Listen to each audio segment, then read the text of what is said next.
This is Eric Rutan of Cannibal Corpse. You are listening to the Scars and Guitars podcast with Andrew McKay Smith. G'day everybody, it is with great pleasure that I introduce that this chat features Phil Soussan, one of the greatest working bass players in rock and roll history.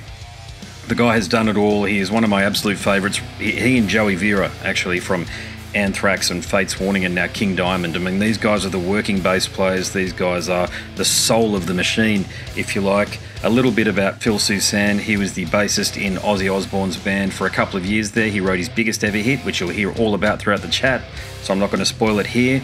But elsewhere, he's worked with Vince Neil, Billy Idol, Kings of the Sun. They're an Aussie band. They're here on the Gold Coast. And he's done a ton of sessions and live appearances with the likes of Toto, Jani Lane, Richie Kotzen, so many others.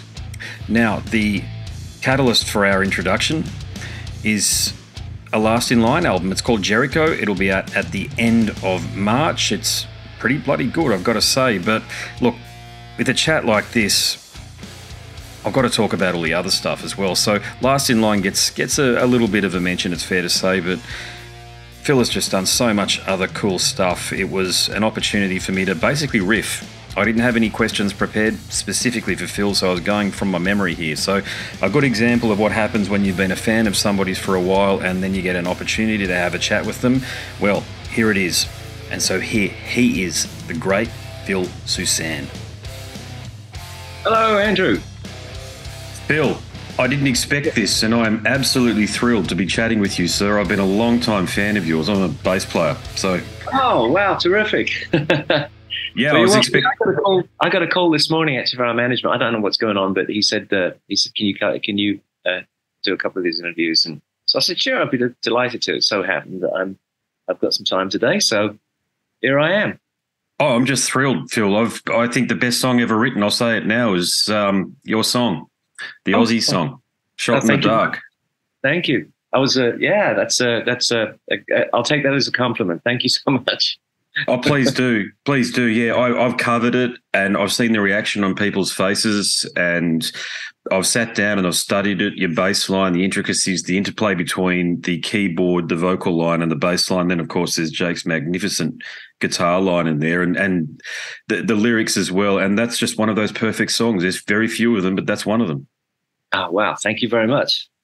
Yes, it definitely evolved over some time. And I think I think you nailed a few of the musical things. I mean, the influences for that song would be, you'd be quite surprised at how diverse those influences were. So, yeah. Yeah. Was that one that you had for years beforehand, or did you write that specifically for that session? No, I had that a long time. I had it for a long time. I originally wrote it a long time before. And then we covered it in one of the bands I was in, but they wanted to change all the lyrics and make some other changes to it, and never released it. And then it sat in my drawer. And then eventually, when Aussie was looking for another song, came around to asking us if we had songs. I played him 3 songs, and that was one of them. But yeah, it was the original version I played him, and that's the one that became the one that everyone knows. So. Yeah, magnificent. Stood the test of time, big time. I wish Camp Osbourne would pull their finger out and remaster that album and give you guys the collective on that album, including Bob. I know Bob was a part of the album as well with the songwriting. It's yes, just he wrote, you. I think he wrote on the entire rest of the record, didn't he? Mm. Yeah, very odd. I mean, as you well know, it's a very odd scenario there with Camp Osbourne through the 80s and majority of the 90s. It's as you bloody well know, mate, it's do this or else, and then maybe you'll get paid. And, I mean, I sort of kind of knew it, going into it. I had a great time with Ozzy during the Ultimate Sin period, and we did some incredible stuff. As a real highlight, of course. And then when it got to the end, I really wasn't able to, I had the option to move on and carry on with another record and actually do a lot more writing.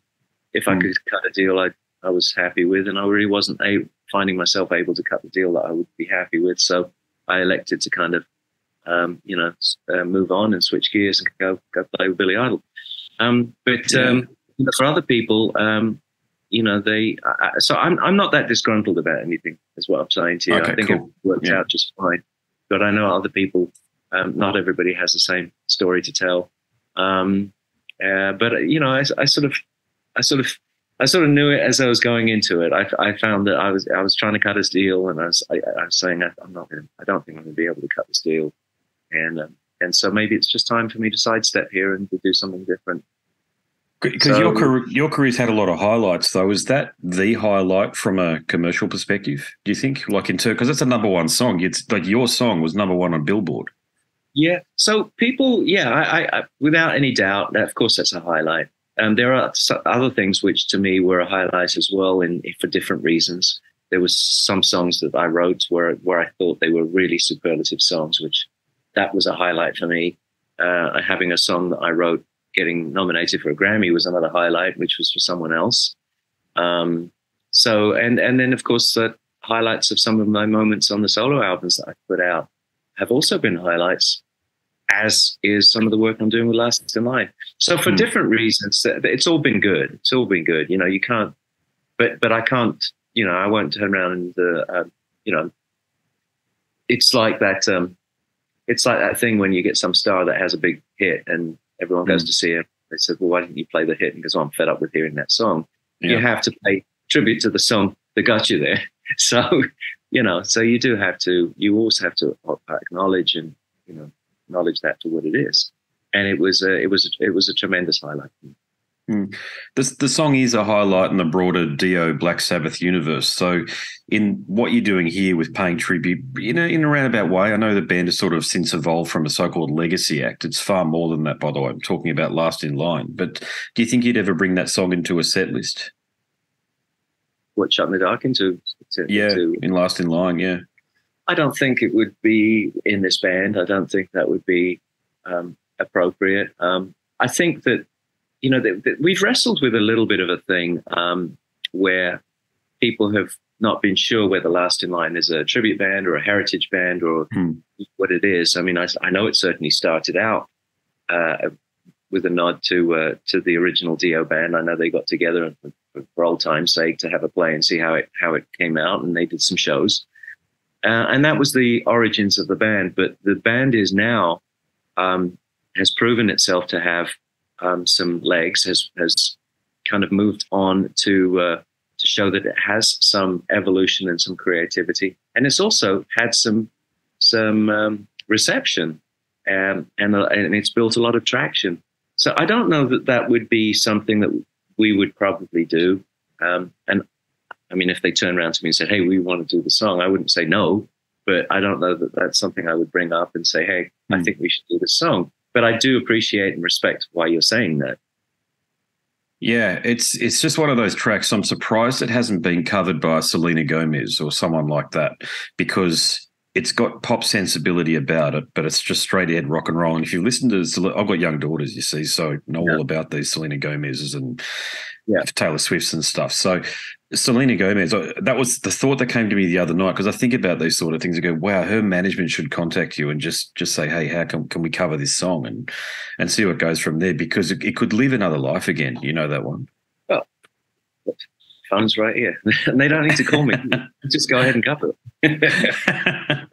Yeah, I just love that track. So it was so unexpected that I have this opportunity to talk to you, and you're one of those blokes that I've been looking forward to talking to for decades, to be honest with you. So here we are. Thank you very much. Just talking about Last in Line then. Okay, so the new album, it's titled Jericho. So what do you want to share with me about it? Is there anything specific about the album that you think is worth mentioning? No, not really. I mean, the Jericho title was came from one of the songs, obviously, but we also thought that the title Jericho represented something which is like breaking down some walls. I mean, that's the story, isn't it? Jericho is breaking down these walls, and what we went through, I think, what we all went through this last couple of years has been challenging, to say the least. You know, with whether it's division, whether it's people's, challenges in terms of isolation, in terms of, my wife's a shrink. I mean, she's a mental health counselor, and she's, you know, she spent a couple of years walking people off the ledge. I mean, she'll tell you it's been very difficult for people, for everybody, and you know, some tragedies and some. So with all of these things, we just feel like this is, you know, trying to break through all of this and get to the other side and get to something that's much, much better. Break down these walls. And for that reason, I think Jericho was very timely and was very relevant. You've already kind of mentioned it during interviews and conversations with people. Do people have this perception that the band is just ultimately just a tribute to Dio? Some people ask that. I would think that most of the time I think they're people who might not be 100% familiar with what we're doing. So they're a little confused. They say, well, oh, that's the Dio band, right? And we say, well, sort of, but kind of not. I mean, Vivian and Vinny and the late Jimmy, of course, were part of the very early Dio moments, the first three albums. But those first two albums were the monumental albums. And they created those, and then they moved on. So that was the extent of the involvement with Dio. Now this band is really about those personalities, and it's about continuing, seeing where they evolve to, and combining with myself and Andrew Freeman, seeing where we, you know, where we four individuals might be taking that influence right today. So there's been some 35 years of passage between those records and now, and so everyone's evolved in a certain extent, and so we have been creating, music that is very different from what would have been created back then.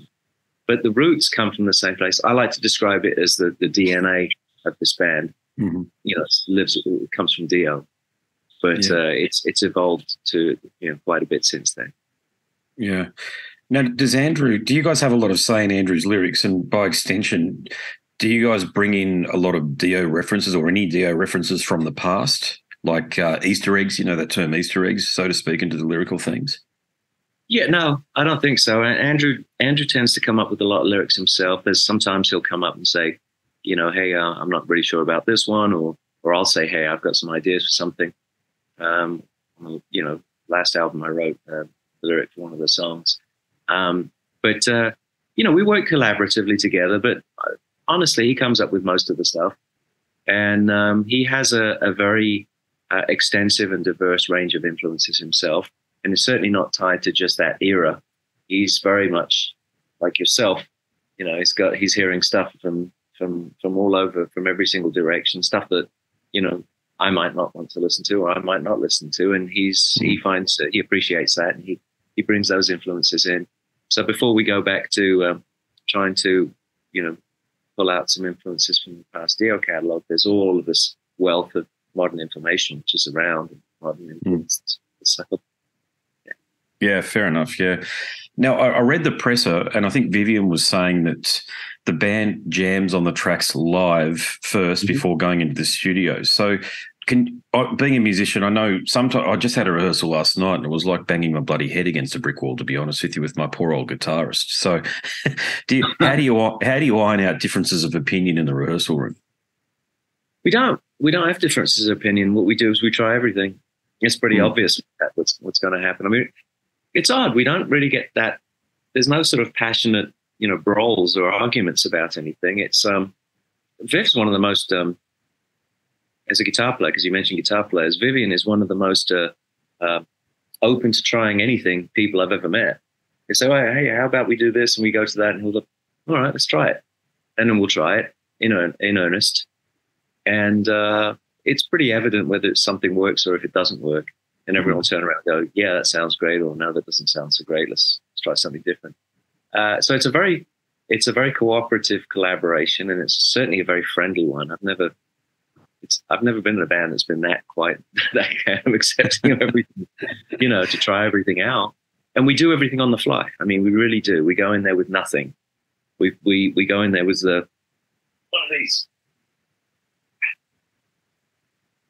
one of these, and you plug it in, and that's all you got. And then we just start playing, and we see what we come up with.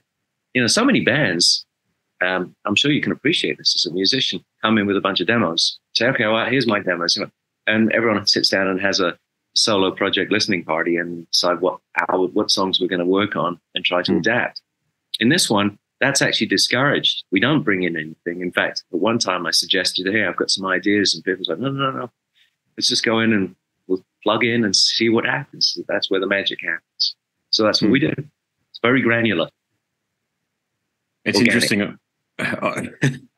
Just on that point about being organic and working with musicians and all that sort of thing, I've got one of the questions I was going to ask Andrew was, tell me about working with Phil Soussan. So there you go. So, well, I'll tell you what it's like. It's a pain in the ass. He's a real jerk, you know. Yeah. Is it still exciting? I get the impression, I'm getting the vibe that playing music and doing what you're doing here is still very exciting for you. It is, absolutely. It's the only thing. It's the only thing I want to do, and it's the only thing I always wanted to do.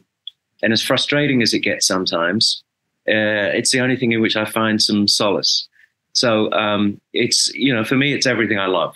I mean, my dad said to me, if you can find something you love doing that you would do even if you didn't get paid for it, that, you know, that's what you do. You never work a day in your life. And when I finally went to him and I said to him, I've decided I'm going to play music, he said to me, anything but that. My parents said something similar. Yeah, I remember. But, are you kidding? Are you joking? I think they said, but it's worked. It's clearly worked out really well for you, though. So your father must be really proud of where you've ended up. He would have been. He's not with us anymore, unfortunately. But I think so. But it was difficult for him to stomach. I was actually at pre-med before that, so that wasn't a really great thing. Oh, right. Okay. But you know, I will tell you. I mean, I never set out with the idea that I'm going to be successful. I didn't even know what that meant. What I did know is I'd set myself some attainable goals, and I like to try to encourage people I speak with, and when they ask me how can I be a success, how can I get traction in this business, how can I do something in this business, and my answer is very simple. It's to set yourself some reasonably attainable goals, some things that you have a chance to actually accomplish, because if you do, then you can set a new goal very, very quickly. So my goal, for example, at the time was, look, if I can pay my bills doing what I do, I think I would consider that to be a success. And from that point onwards, I started to sort of try to build upon that. And the rest of it started to, sort of takes care of itself. In the meantime, I still was very much in love with what I was doing, and I wasn't frustrated. If I wasn't able to do anything, then I'd start getting frustrated with what I was doing, and I'd start scratching my head and saying, well, maybe I should be doing something different. Maybe this isn't going to work for me. All of those arguments that come in that end up in somebody, falling to the wayside or abandoning what it is that they do. So you have to set attainable goals, I think, reasonable, attainable goals. You can't go into this saying, I want to win the World Series. Yeah. Like if you're a ball player, you have to come in and say, well, I want to hit a ball as best as I possibly can. And if I can do that, then maybe over a long period of time, the World Series will take care of itself. Right? Very true. Yeah, very true. Hey, I'll just do a time check. Have you got another one coming through in a minute or two's time? No, I got time to talk. I think that's you're my last one for today. So okay, great. It's timed really well. Then I'll ask a couple more questions, as I say, because I've been looking forward to this opportunity for so long. Absolutely. You worked with. I checked Wikipedia before. It says that you worked with Clifford Hode. What's his band name? Sorry, I can't remember. Oh, yeah, Kings of the Sun. Kings of the Sun. There you go. Did you come to Australia for those sessions, or was that done abroad? No.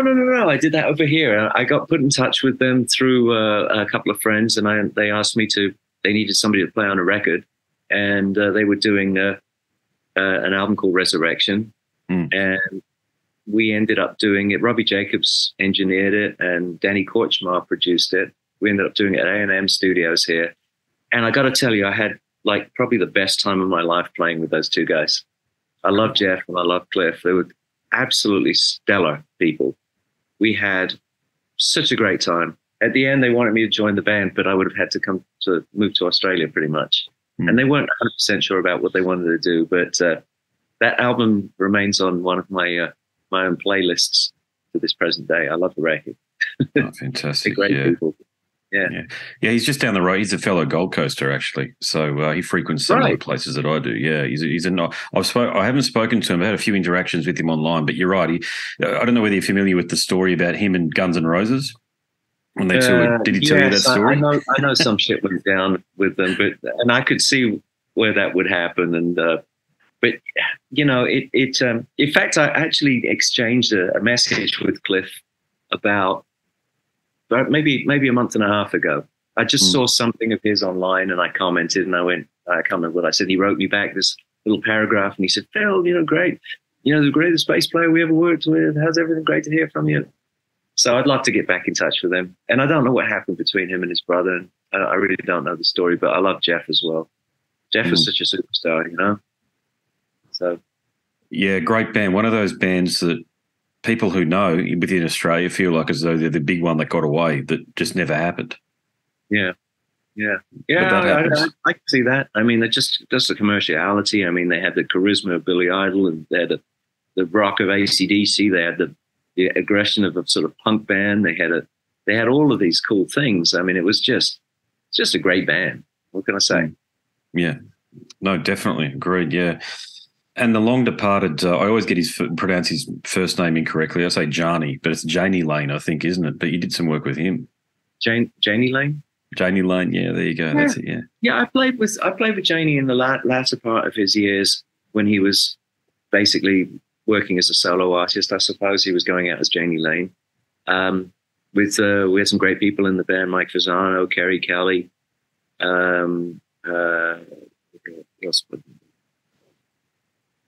And he actually ended up finding Dario Lorena, believe it or not. That was Jani was the guy who discovered him. Is now with Black Label Society.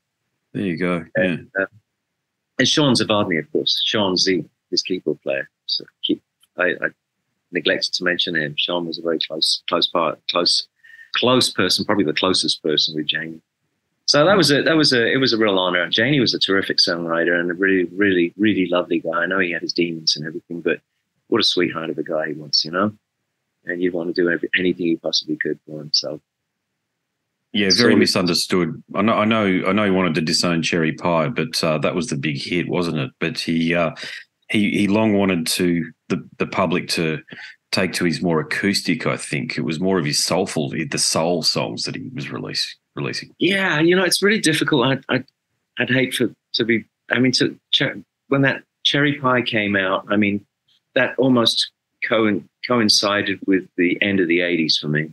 Mm-hmm. You know, and it wasn't because of the song. It just was, you know, it was just when that happened chronologically that moment. And so maybe there's an association with that as being the end of the whole 80s thing, or I don't know what it was. But yeah, his other songs, I mean, I love, like Uncle Tom's Cabin was an incredible song. I loved it. And I thought it was brilliant. I asked him how he wrote it one time, and he said, you remember the TV guide that they had in America, because they had too many TV stations. So they had in their hotel, they had a TV guide, and he was rummaging down there. And he said there was 2 titles of 2 films or 2 shows. And one was I Know a Secret, and the other one was Uncle Tom's Cabin right after it. And he went, wow, those 2 things go together. And that's where the inspiration came from. And so that was a kind of cool story, right? That's a killer story. Yeah, the bit of insight that you get into these killer songs that we've been listening to for now decades, as I say. Right. Yeah, absolutely. Yeah. What happened with Billy Idol? Because that was a big album, wasn't it? The one that you worked on with him. So with Charmed Life, was there talk of working with him afterwards, or was it just the 90s wasn't kind, was it? Let's face it. So was it just the 90s effect? We started off on the right foot. Everything started out very, very good and really a great situation. He'd moved from New York and he was now living in Los Angeles to make a fresh start, so to speak, and everything started out great. But to be honest, all of a sudden we started getting surrounded with some people who had no business in surrounding anybody in music. Just hangers-on, bad characters, people who had nothing to do with the band. And all of a sudden, a lot of really strange influences and a strange drama that was going on. And it just turned into something where I just looked at this and said, you know, this isn't really what I signed up for. I've got a career to be getting along with, and I didn't appreciate some of the stuff that was going on. sometimes you just have to cut your losses, So I was sad about that. I had a great time with Billy. I personally really got on well with him. He was a close friend. It's always a delight to see him. Every time I do see him, he was always really super friendly. And I'm glad everything's all sort of worked itself out. But at that time, it was probably not something that was working out. Yeah, gotcha. And Steve Stevens, I don't think, was on that album. I mean, the credits are often ambiguous, and there's a lot of ambiguity around the credits. Was it Rob Younger Smith, or was it Steve Stevens on this one? No, it was Mark Younger Smith. Okay, Mark Younger Smith. Gotcha. Yes, because in fact that was part of it. When he moved out to LA, he wanted to put a whole new band together. He wanted to. He wanted to put a band together with myself and Randy Castillo, actually. And Randy was originally in the first part of that band. We cut the very first version of LA Woman together with Billy, and it was a fantastic cut. I don't know what happened of it. It's disappeared. No one can find it. And then for whatever reason, Randy did not end up in the band. I don't think that Billy's producer really got on very well with Randy, and so that didn't carry on. But Mark Younger Smith was the guitar player throughout the whole record. Yeah, you and Randy Castillo was certainly a partnership. It was I was great. I think I did see him. I've got to check this, but when Ozzy came out in 1998, his first ever, unbelievably, he tried to come to Australia before the visa issues, or probably I don't think they were going to let him in, to be honest with you, beforehand, because of all of the reputation that he had around that stuff. It was when Australia border security was still very conservative about things. But you mean Aussie? Aussie, yeah. I was just saying. We had a plan to come there in, I'm going to move because I want to get onto, I got to put this thing on a charger. Hold on a second. You're right. No worries. Yeah, we had a plan to come there in 1986, I believe it was. And Ozzy got vocal notes. Right. He couldn't sing. In fact, not only could he not sing, his doctor told me he couldn't talk for like a month. So it was, for a guy that talks a lot, he was definitely frustrated with that. And in the meantime, we ended up, we went to Hawaii. We were coming back from Japan. We ended up staying in Hawaii for, we weren't supposed to be there, but we ended up staying there for I think about 10 days. And then we came back to LA, and we got a house in LA, and we stayed in LA until Ozzy was better again. And during that time, we were supposed to come to Australia, and they got cancelled. So I think that might have had something to do with it. And then after that, well, ironically, there's a side story, of course, is that we were in the middle of our tour with Metallica opening for us, and they decided they didn't want to sit around for a month. So they went to do some shows in Scandinavia, and sadly, those were the shows during which Cliff had passed away. They had the accident. So it's remarkable. It's a sad thing, but it's a remarkable thing how one completely unrelated event can have disastrous, consequences on the back end. I mean, if he hadn't lost his voice, then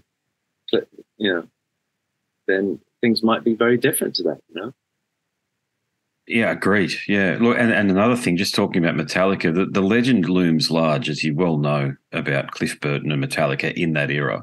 And from their reputation's perspective, that tour was the defining moment in their career. Yeah. Although, even though it had this huge tragedy surrounding it, from your perspective, though, is their reputation well earned? Were they the juggernaut that you were witness side of stage every night back in those days?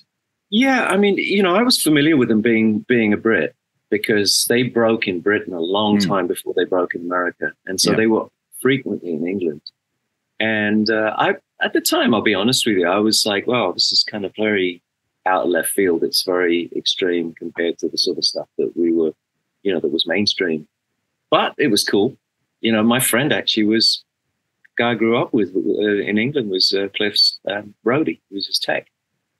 And we did we actually did a radio show together with Soussan. Anyway. So later on, there we are in the States, and, Ozzy had a reputation at the time that if you could open on an Aussie tour, that was pretty much a guaranteed slam dunk success move, whether it was going to be Motley Crue or whether it was going to be, And in this case, it was Metallica. And we just saw them explode. But we did definitely have different audiences. If you went out there during the Metallica show and you'd see all these, denim jackets in the front few rows, and then all of a sudden they stop playing, and the whole crew goes out on the stage and they start changing all of the gear around, and correspondingly in the audience, the entire first three rows would change into completely different looking people. And it was like girls. It was, so they definitely, I mean, it was undeniable what was going on.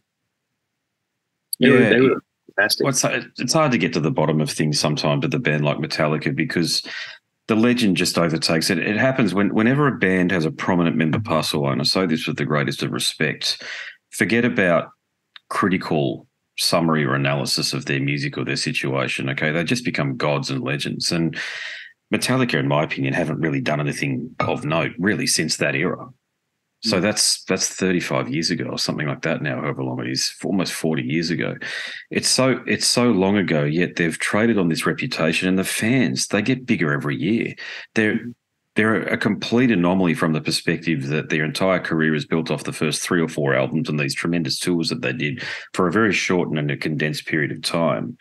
Yeah, that's pretty common though, isn't it? I mean, I could name half a dozen bands that have the same sort of characteristics. You'd say that the first 2 or 3 albums were, stellar milestones, and then now they're enjoying an incredible amount of incredible career based upon those, without mentioning any names. But I see that happen quite a lot. Yeah, it's frustrating from my perspective. Look, I'm a journalist in the day-to-day. Okay, I loosely call myself a music journalist. I'm just a fan, right, who gets a great opportunity to do this. But there are people like you who I wish were household names because of your contribution and the talent that you've got, yet it's just the way the world works, where bands, if they have something that happens at a moment in time, let's just call it a zeitgeist, it pretty much sets them up for good. And no matter what happens thereafter, commercially, they're assured success. It's just a very strange thing that I've noticed about the music industry, and also film as well.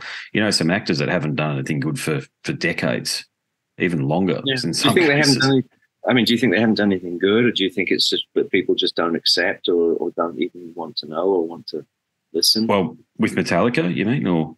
No, with just generally with people who... Oh, I don't know. I mean, it's a tough one, because being a musician, that's what I focus on. And so when I'm listening to Ozzy, I'm actually listening to you or Bob. Does that make sense? I'm actually not... It's not that I don't like what Ozzy does. I appreciate him as a figurehead and a fella out there as a front person. I understand all of that. He's never had the greatest voice. But I do love his charisma, and I like his sense of humour, this sort of thing. But I'm a musician, okay? So when I'm listening to... Here's what I'm thinking. I'm thinking, how did you and Jake sit down and work out, you go there because I'm going here? This sort of the things that you talk about in rehearsal studios, they're the sort of things that make my mind tick. And so I develop a great respect for the work that musicians do in the studio, rehearsal studio and the recording studio, because I know how bloody hard it can be. Mm-hmm. And then when you see bands like Metallica who continue to be successful despite releasing a very average body of work now for such a long period of time. Realistically, post Black Album 1991, it's all been garbage. Yet the fans, no matter who they are, I've even done some critical stuff about Metallica, and you get hate mail.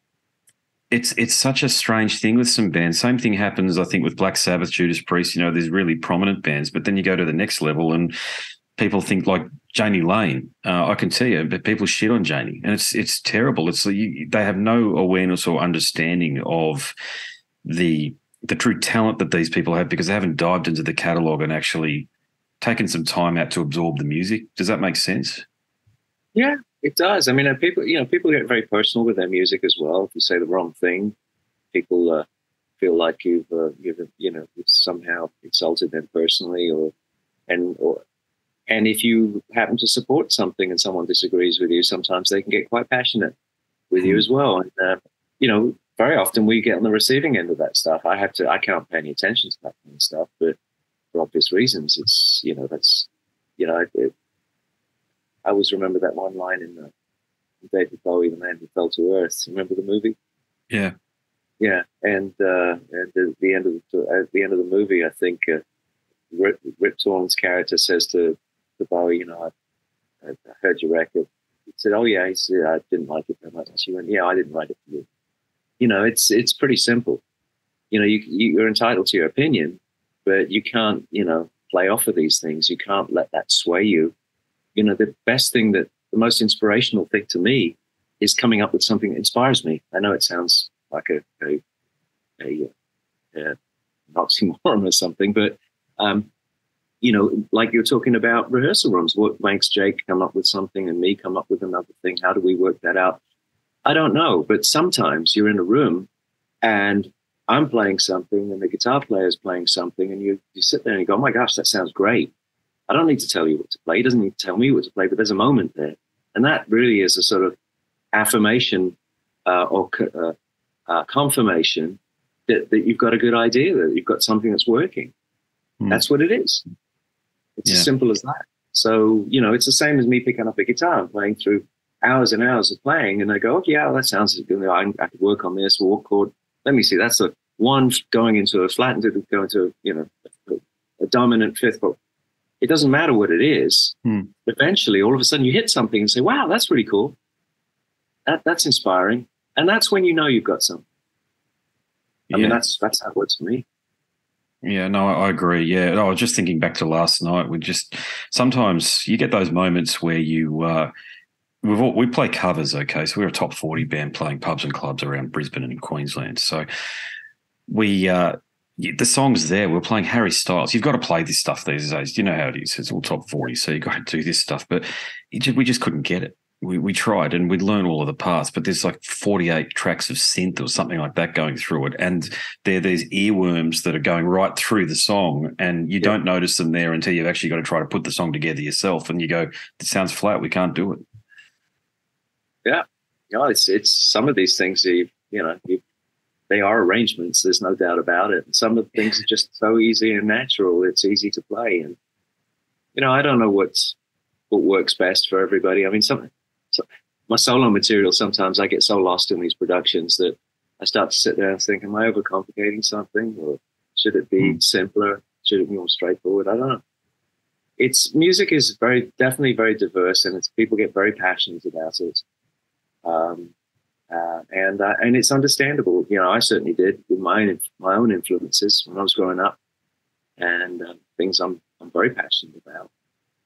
But I do respect that everyone has a different sort of thing, and I think that's very, very important. Yeah, no, agreed. Yeah, I've just got an eye on the time because I've got to jet off to work soon.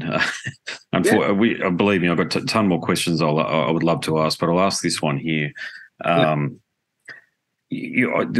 You've had an extraordinary career, certainly as far as I'm concerned, and there are so many highlights. You know, as I say, you've got the Billboard #1. You played in Ozzy's band. You've got Billy Idol. You've done so many sessions. You've played on more recordings than people would care to name. In terms of, you're one of those bassists that I think all rock fans will have heard, even if they didn't intend to, because of the amount of sessions and stuff that you've done. So, can you pick a career highlight? There are many career highlights. I mean, I think you nailed something, which is a lot of my influences were very diverse.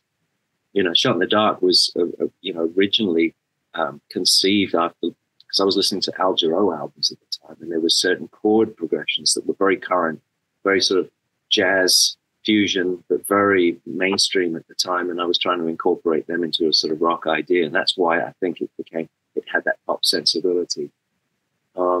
Of course, Shot in the Dark, because it was such a success.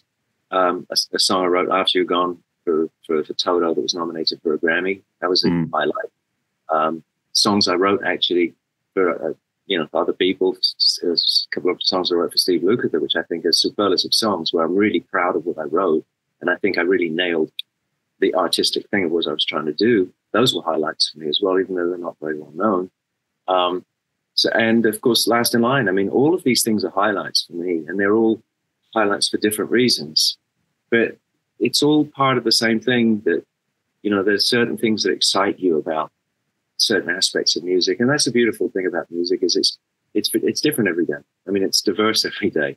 One day you get off on the energy of a song. Another day you get off on the melody of something, the harmonies of something, the catch that you've put into something, the hook that you've created, or the response that people, all of these things, it would be a lie to say that these were not all highlights. So I'm blessed to say that I've had several highlights in my career, and I love that. So I'm very, very fortunate. I don't take it for granted, and I really appreciate when people pay compliments and that kind of stuff. I don't take it lightly. Yeah, all accolades well earned, by the way. And actually, I'll make this my final question. Is there an intention, therefore, is it likely for us to be able to see you down here in Australia with Last in Line? I hope so. It's way been, well, we need to come over there. So we've been discussing it. Just prior to the pandemic, we were starting to get discussions about traveling further out. Australia was being mentioned, as well as South America and back to the Far East again. But Australia was definitely being mentioned. And unfortunately, we had a pandemic, and sadly, we lost a manager / agent as well, who passed away for unrelated reasons. But all of that kind of took a backseat, so we have to start from scratch again. But we'd love to come over there. I hope we can do so really soon. Fingers crossed, yeah. Yeah, me too. This has been a tremendous surprise. I'm so thrilled that I've had this opportunity to finally talk to you, Phil. So you can tell I'm a fan. I just love your work, mate, so thank you very much. Thank you so much, Andrew. It's really been a pleasure speaking with you. Thanks so much, brother. Hopefully see you soon. Absolutely. Take care, okay? Thanks so much for joining me. I really appreciate it. That was a killer conversation with one of my favourite musicians ever, the great Phil Soussan. Now, I can't say that there are heaps more over at Scars and Guitars like that one there, the website that is, because there isn't. That was just a once-off. I have a real thing for certain musicians like Lee Harrison from Monstrosity and Terrorizer, and Phil, Ozzie's bassist, a couple of others, Doug Wimbish from Living Colour, mainly bass players, I've got to say, because I'm a bassist myself. But when you get a chance to have a long-form conversation and dive into so many aspects of their incredible career, you take it.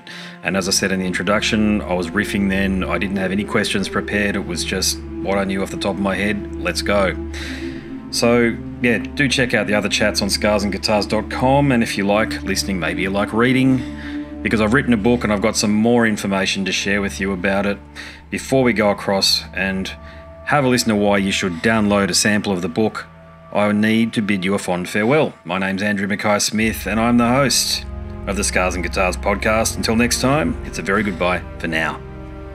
This is Eric Rattan of Cannibal Corpse. You are listening to the Scars and Guitars podcast with Andrew Mackay-Smith. I've been the host of the Scars and Guitars podcast since 2017. The first musician I interviewed for the show was David Vincent from Morbid Angel, and things have just snowballed from there. In all, I've posted almost 650 podcast episodes featuring conversations with many of the leading lights of rock, heavy metal, and beyond.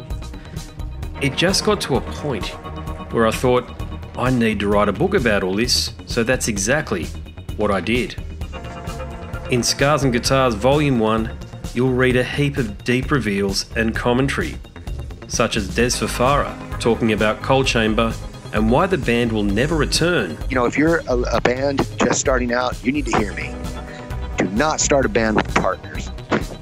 Ever. Yeah, wise words there. Sage advice, mate, for anybody. Don't ever, because I can't go do Coal Chamber right now unless I get others involved. Phil Anselmo talks about the episode in his career which gives him the greatest sense of accomplishment.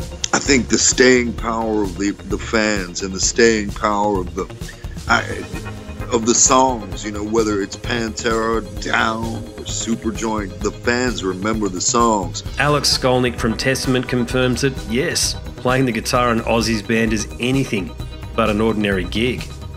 Will Silent Oz from Dimmu Borgir write a book?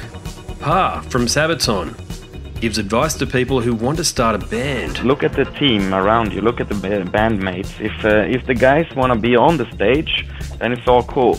If the guys want to be backstage, then it's not going to be cool. Current and former members of Cradle of Filth discuss the band's seminal 90s material. Read about the reaction to George Lynch and Mark from Suicide Silence's comments when they throw shade at then President Donald Trump. We have this idiotic monster, you know, this egotistical, self-aggrandizing, complete piece of shit in there. I just can't understand how we've gotten to this place. And yeah, we kicked a hornet's nest with Sepultura. Percussive overlord Gene Hoglan talks about recording with Chuck Schuldiner. Chuck was always, he was very, very open-minded, and he was into having his musicians that were playing with him just reach out for the best stuff that they had. Phil Campbell from Motorhead discusses what it takes to get sober. John Five answers his critics who dismiss his tenure with Marilyn Manson. My name is John Five, and Manson gave me that name, and I had some of the best years of my life in that band and learned a lot. And we get the lowdown on Trey Exagtoth from those who would know, including his mother. All across Scars and Guitars Volume 1, there are moments of tension, relief, tragedy, exhilaration, and throughout it all, you'll obtain insight that I believe no one else has managed to obtain from many of your favourite artists. So treat yourself. Scars and Guitars Volume 1 is currently available as an ebook with a print edition on the horizon. Follow the links attached and download a sample. I'm sure you'll be compelled to read the whole book.